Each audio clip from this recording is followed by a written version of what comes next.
Hello guys, this is BenImparts here, back at you with episode 32 of this podcast where I discuss cryptids, their sightings and break down what they could be. And today I've got an absolute treat for you. I've got a group of beings that aren't cryptids in the sense that they're not creatures like animals, but are unknown beings all the same. So I thought I would include them in this Cryptidcast podcast for your viewing pleasure. Today we have the Astomi people, a curious race of human-like beings that are very like humans, but also are not humans. So what are the Astomi people? Well, the Astomi people are this race of mouthless people who feed only from the scent of aromatic plants. Yep, that's right, only from the scent of aromatic plants.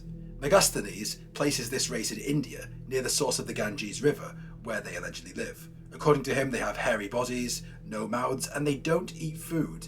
They feed themselves by smelling. When they travel, they actually carry roots, flowers, and apples to smell, and also they could die by imbibing an unpleasant smell, which is so fascinating because they're like humans, they're physical like us, they forage like us, they feed like us, but at the same time they feed off scents, and they have no mouths, and their scents are very sophisticated to the point where a aromatic smell will make them feel amazing, will give them a heavenly rush, but a smell that is aromatic will kill them. Just like that, it will strike them dead just like that. So these Astomi people have to be very careful, and this is why they carry around pleasant scented things. They carry around pleasant scented things so they will not die.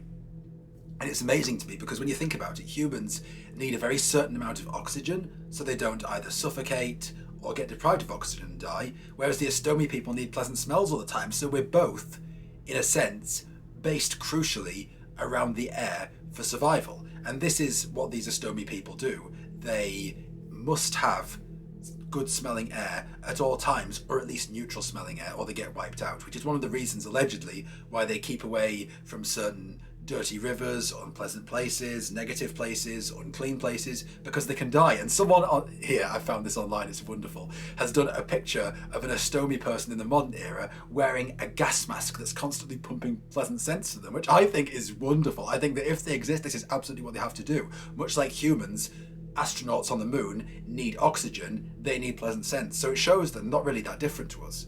And Sir John Mandeville, who even wrote about them as well, says there's another isle that men call Piton, and men of this land till no land, for they eat naught, and they are small, but not so small as pygmies.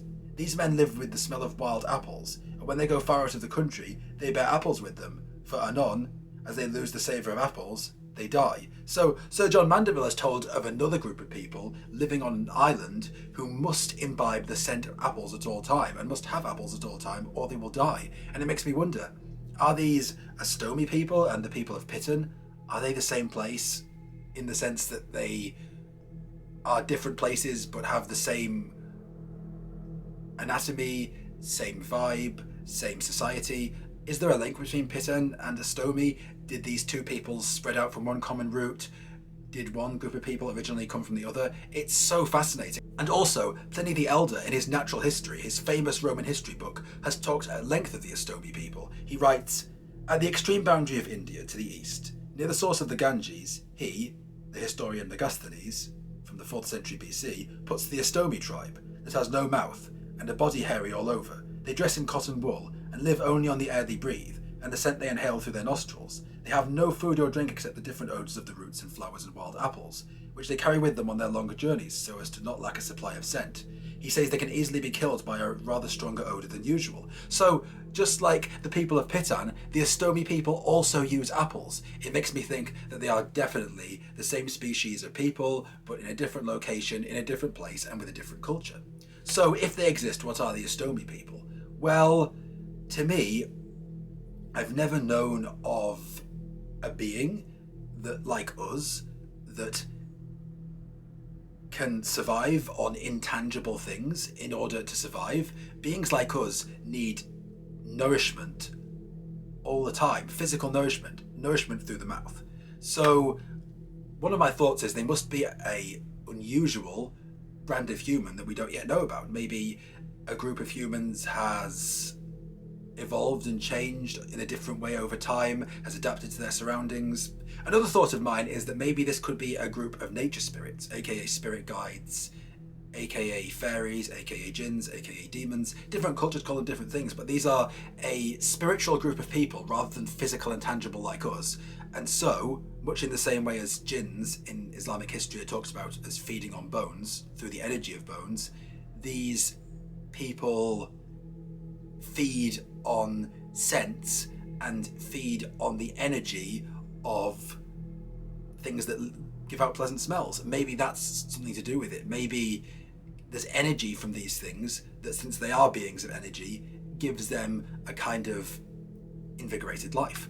And another thought of mine is that maybe this is some kind of misconception, maybe this is an urban legend, maybe this is a rumour. I mean, in the Congo, people said the Emila Ntoka, a creature that's a little bit ceratopsian and a little bit rhino-like, existed for a long time, for the longest time, and recently the natives have started saying, well, it looks exactly like a rhino, and they've started identifying a rhino on pictures as the Emila Ntoka. So it could be that this is some kind of misconception. But what do you guys think? Have any of you ever seen one of these people? Do you have a relative who has a distant story? Have you ever heard any stories yourself that I haven't covered? Please write those in the comment section below. Subscribe to my channel, hit the bell button so you don't miss anything, follow me on Instagram, and stay tuned for episode 33.